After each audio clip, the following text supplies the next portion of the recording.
વિમાન કઈ રીતે ઉડે છે, આમાં કઈ રીતે બેસવાનું, કંટ્રોલ કોલમ સ્ટીયરિંગ કેવી રીતે પકડવાનું, આ બધું યાદ કેવી રીતે રહે છે?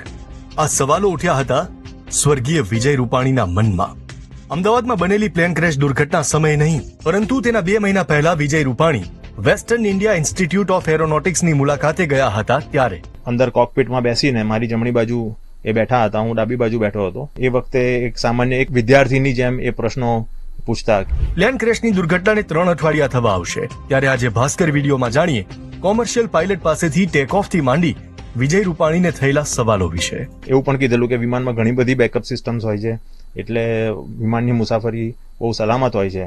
એટલે આ બધી વાતો જે છે એ અત્યારે બહુ દુઃખદ ઘટના બની, પણ એમને કોકપીટ જોઈને નવાઈ બહુ લાગી હતી, કારણ કે કોકપીટમાં બહુ બધા મીટર હોય, બહુ બધી સ્વિચીસ હોય. પાયલટ ઉમંગ જાની પાસે વિજયભાઈ 5 મિનિટ સુધી